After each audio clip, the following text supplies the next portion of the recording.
Graça e paz, amados, tudo bem com vocês aí? Olha aí, ó, viu só? Em época de isolamento familiar, também nos precavemos, não é assim? Bom, diante de tanto alarde, né,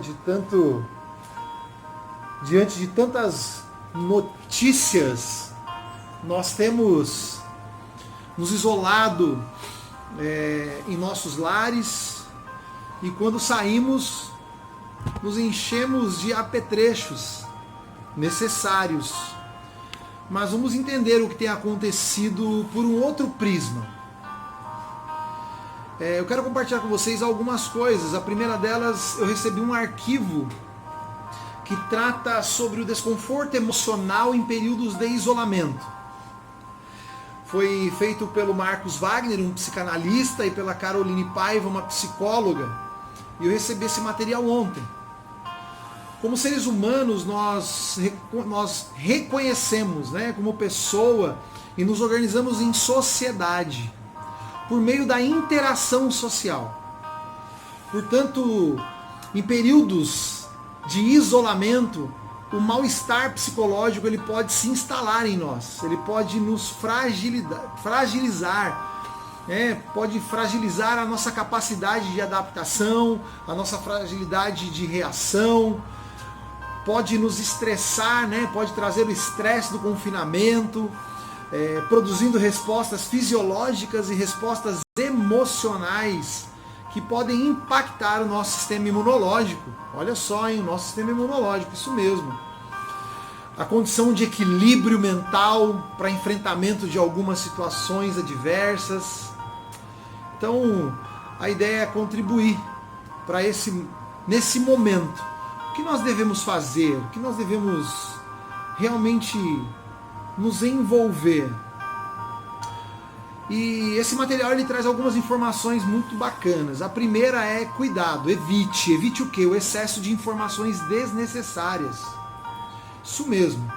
Um excesso de informações pode trazer para mim e para você uma ansiedade acima daquilo que carecemos.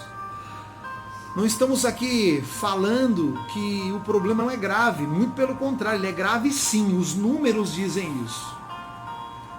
Os números dizem isso. Porém, contudo, todavia, ficar nesse estresse de tanta informação pode trazer um desconforto emocional gigante.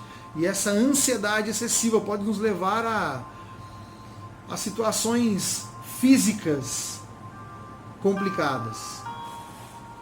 Então, filtrem os conteúdos em que vocês têm recebido. O outro é evite pensamentos vitimistas.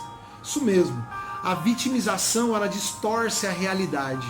Então, se coloque numa posição de filho de Deus, de pessoa amada por Cristo.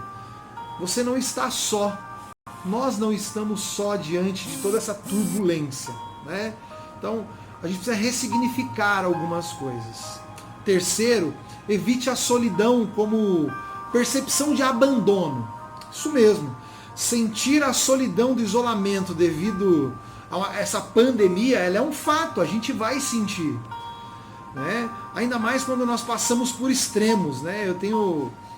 Estou em alguns grupos e a gente vê o extremo. Pessoas que não estão preocupadas com nada e acham que isso é uma bobeira, e isso não é bobeira, e outras pessoas com um excesso de preocupação, e olha, não sai de casa, eu sei, nós não podemos realmente, vamos seguir as autoridades, vamos seguir aquilo que a saúde pública coloca para que a gente possa fazer como prevenção. Cuidado, mas os extremos são perigosos. Aquele que nada cuida e aquele que cuida demais, excessivamente, e que cai novamente na ansiedade extrema. Evite o pessimismo, com um padrão de pensamento. Toda vez que a gente olha de forma pessimista, o nosso cérebro impede de criar cenários positivos, cenários de vitória, cenários de esperança. Então evite isso. Evite não fazer nada. A inatividade, ela produz desânimo. Graças a Deus, né? Eu estou em casa, em isolamento, mas estou trabalhando, estou aqui com os meus alunos, estou aqui com a empresa, a gente se comunica, a gente está se contatando, a gente tem falado bastante, conversado muito, né? Então evite não fazer nada. Uma outra coisa, evite uma agenda sem compromissos, né? Estabelecer uma rotina para a sua vida diária vai ajudar você na realização de propósitos. E o primeiro propósito nosso é passar por tudo isso, né? Sobreviver diante desse vírus, desse mal que tem matado milhões, milhares, né, de pessoas aí. Evite viver uma perspectiva meramente individualista, né? Considere as regras para um bom convívio coletivo. Então, cuidado para você não pensar somente em você. Cuidado. Não é só você. Todos estamos passando pelo mesmo problema. Um outro ponto. Evite observar uma única perspectiva. Existem várias perspectivas. Daquele que fica em casa em isolamento, mas também daquele que sai. Às vezes estamos acusando, julgando, por que está saindo, por que está isso, por que está aquilo. Existe um porquê. Nós precisamos entender e reconhecer o prisma do outro. Isso nos fará refletir diferente, sem pré-julgamento, né? E é claro, não desanime. A gente vai enfrentar esse tempo com muita consciência, com muita inteligência e com empatia. Mas uma outra coisa me fez refletir também.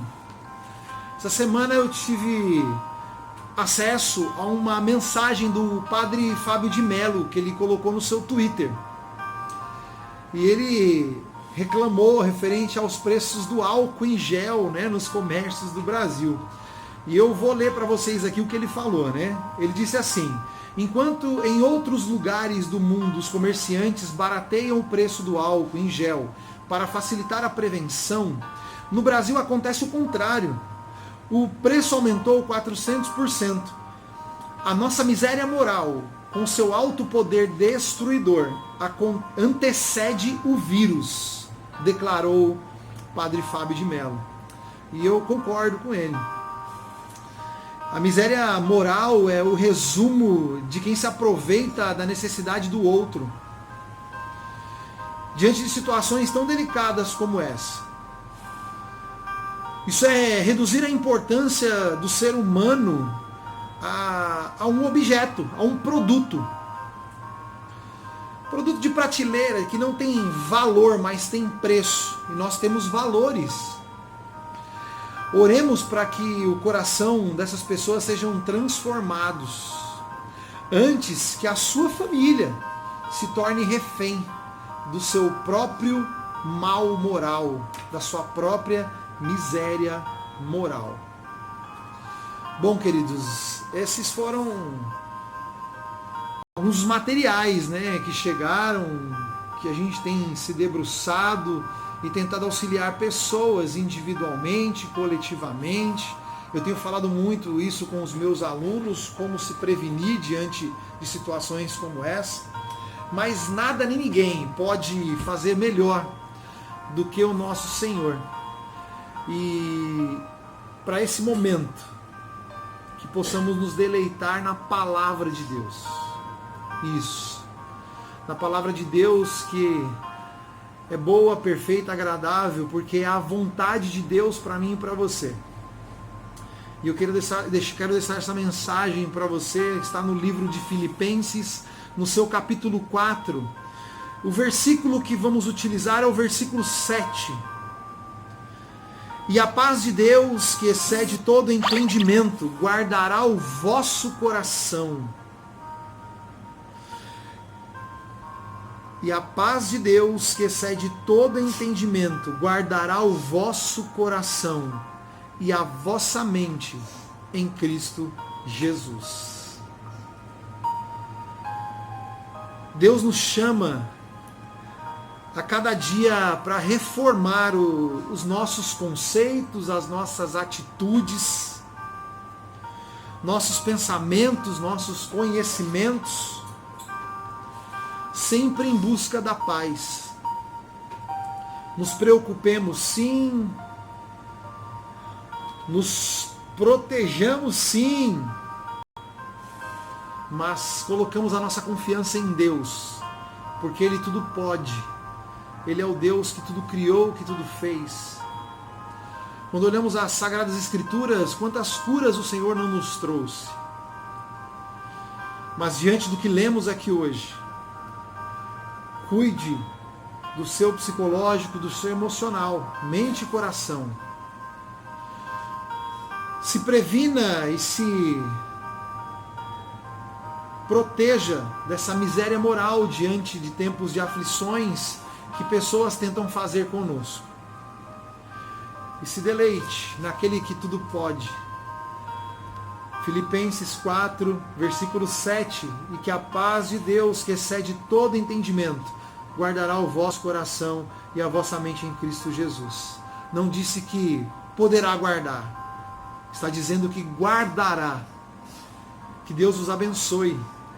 Não se esqueça, Deus está no controle de todas as coisas.